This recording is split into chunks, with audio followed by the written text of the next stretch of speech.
The circus continues in the Umkhonto weSizwe Party. The jokes are writing themselves in the Umkhonto weSizwe Party as the party continues to embarrass themselves, with the latest episode being the statement by the Umkhonto weSizwe Party claiming to be rejecting the Helen Zile's candidature for the mayor of the city of Johannesburg. I'll tell you why I'm saying this is a joke.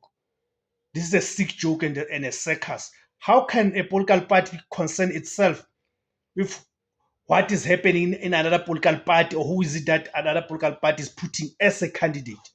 You see. But before we delve to it, I'll just go through their statement, the MK party statement, so you can hear and understand why I'm saying this is a joke. But let me just greet you guys. Greetings, guys. Welcome to the platform. My name is Tebos Kosana, and the name of the platform, it is The Agenda. Please, guys, help me grow the platform. Here are the various ways that can help me to grow the platform. Firstly, by subscribing.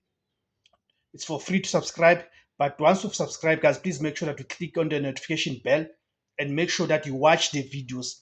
It's important to watch the videos so the YouTube algorithm can recommend the video to a much more wider audience, then you can be able to grow the platform. Secondly, you can join to become a paying member, can contribute 20 Rand per month. Thirdly, you can buy us the super thanks. Fourthly, you can make sure that you watch through the ads that play on the video. You don't skip the ads, because that's how the channel is able to generate the income. And another way also is by going to, I'm going to leave the banking details on the comment. I'm going to pin the first comment. So please do on that comment that I'm going to leave the banking details. You can contribute to the platform.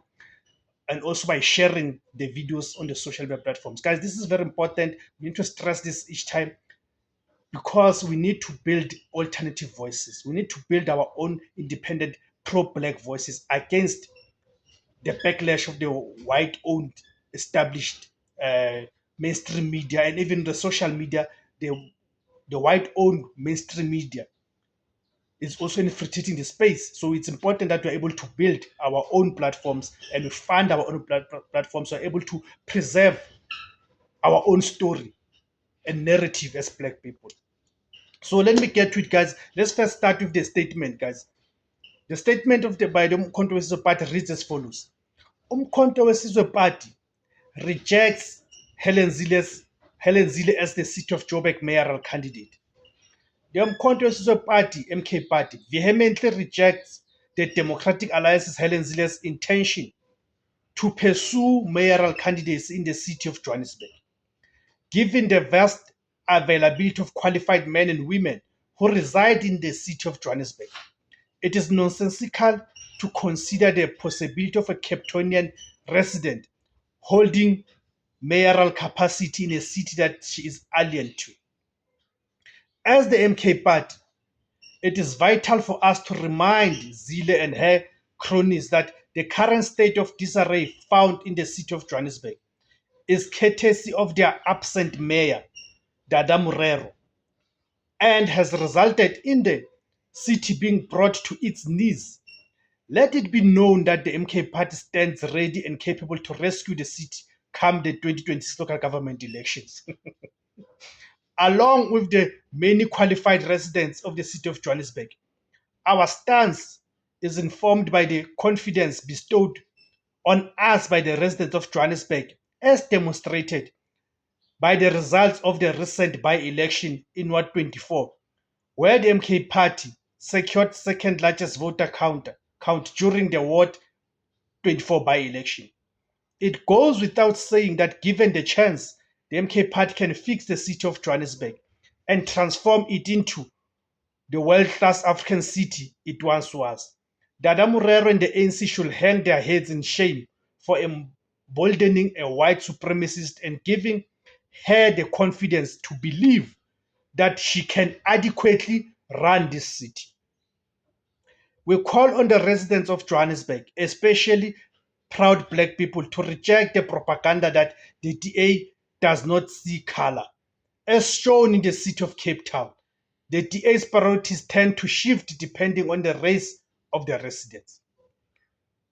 There are more than enough black candidates that can adequately fulfill the mayoral mandate in the city of Johannesburg. The MK remains steadfast in our belief that the failures of the ANC should not be recycled, nor should they rest on the shoulders of candidates who want to effect real change. One of our most important values of the MK Party's People's Mandate is to reclaim the dignity of Black people. We are informed by this mandate and argue the people of the city of Johannesburg to know that the MK Party is more than capable of leading the city and ensuring that reliable representatives who are familiar with the lived realities of those residing in the city are elected. In the build-up to the 2026 local government elections, the MK Party will share a credible plan on how to rebuild this once glorious but broken city. The MK Party calls on the residents of the city of Johannesburg to work with our structures on the ground who are active and are already responding to the so-called Government of National Unity's service delivery challenges. Inquiries, Nhlamulo Ndlela, national spokesperson. That's where the MK Party statement stands. What do you guys make of this stance? Do you guys agree with me when I say that the MK Party is continuing to embarrass itself on different levels through this statement? Firstly, as I've said, why will the MK Party concern itself with who the DA puts up as its candidate for the city of Johannesburg or for any city for that matter? Why would you concern yourself with that? Because in any normal democratic process that you do as a party is to put up your own candidate as a political party, the candidate that you believe will do the things that they are talking about here.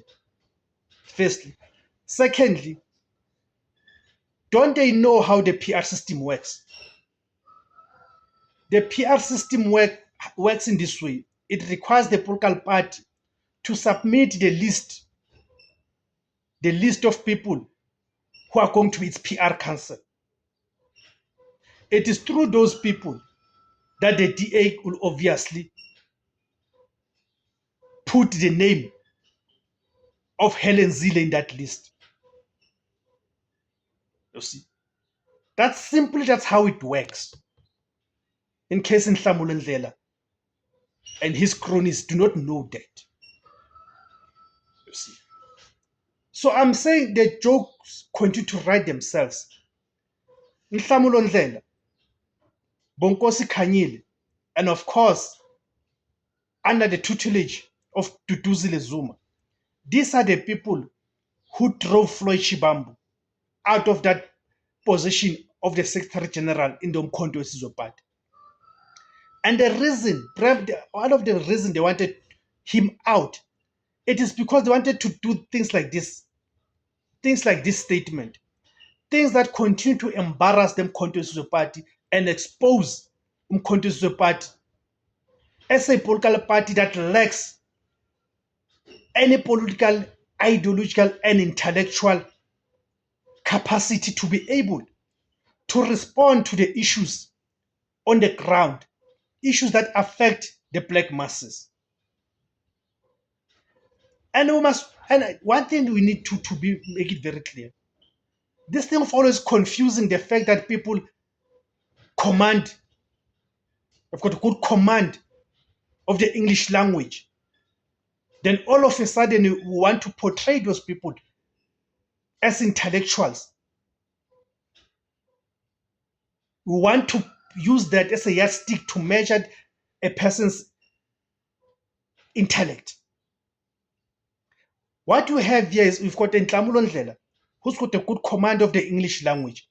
But politically, intellectually, especially ideologically, that man is empty. That man is nowhere. That man is nowhere. But because in the MK Party, through the connection with his father and his uncle Tom Moyane, and their close proximity to President Jacob Zuma, he's where he is. And he continues to embarrass the political party. They wanted Floyd out so they can do this type of things. Because you know that with Floyd Shivambu, we all know the day Floyd Shivambu became the Secretary General, you'd always be interested to hear what is the MK Party's response to various issues, because he gave them that political weight, that intellectual and ideological capacity to be able to analyze, respond to the issues. You see? So now with him being out, gone, empty heads like Nhlamulo Ndlela are releasing such statements that open up a political party to the ridicule, and correctly so. And I don't want anyone to divert this, because I know, here's the thing that I've realized about the members of the EFF. Let me say some members of the EFF and some members of the MK Party. If there's one thing that they've got in common, is resorting to insults whenever they are unable to challenge a person politically and ideologically or intellectually. They'll respond to insults, which of course shows that they're defeated. So we know that when you say certain things, that of course one is opening himself up to all manner of insults, but we don't care anymore, because we understand it shows the lack of capacity. You see, so this is quite embarrassing. This is quite embarrassing, and people must understand that this does not mean that I, for one, agree with what Helen Zille and the DA wants to do. We'll do a separate video for that. Let's not dilute this video by now wanting to talk about my own views and what I make of the move by Helen Zille. We'll do a separate video. We'll expose Helen Zille and the DA for their own shenanigans and the propaganda that they're pursuing. You see, but that's a different story for another day. Right now, we need to deal with this matter. Indeed, the MK Party continues to embarrass itself and embarrass those who voted for the Mkhonto Party. That's my take. What is your take, guys? What do you make of the statement by the MKP? Do you think they were correct to release this statement? What do you guys make of that? Go to the comment section, guys. Let me hear your views there, guys. Please, guys, remember to comment, remember to like, remember to share, and also important, remember to subscribe, guys. Thank you very much, guys. Siyabonga, Africa.